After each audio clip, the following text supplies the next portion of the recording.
guys, Red Gaming here, and today is part 2 of servicing the Hoover windtunnel T-Series Rewind.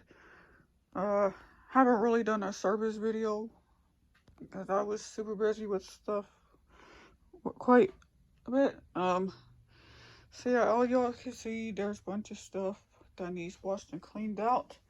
So yeah, I just keep forgetting to clean out this vacuum, so yeah. And speaking of vacuum, as y'all see, these two vacuums right here, y'all see the review on this one. I did put a new belt on there, so it works good, and it's got a new bag in. And this one has a brand new cord. I just put a new cord on there. All it needs is a new brush plate and a brush roll, and a new belt as well. So yeah, and this will be for sale. See, they're going to be on Facebook Marketplace, Mercari, or OfferUp. So if anybody's interested in this vacuum, let me know if you guys want that vacuum. So yeah, so without any further ado, let's get to washing with this machine.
And there you guys have it. So yeah, the vacuum's outside drying right now, so it wasn't, well, it is a bit dirty, but I tried to get that cyclone filter scrubbed and cleaned out, so it wasn't coming out, wasn't, you know, but the filter, it is pretty bad. It was dirty, so it's washed and cleaned out, and the base, like underneath, it's pretty dirty. Like, I forgot to use a little scrub thing and scrub that off, but I didn't really feel like it because I didn't have time for it, because these people need that vacuum back. So yeah, so it's outside drying, and I'm hoping that it doesn't pour down rain. So yeah, that's what it is. So yeah, so I hope y'all enjoyed this video. So thank you guys for watching. Make sure you like, comment, subscribe, and I'll see you guys all later. Peace.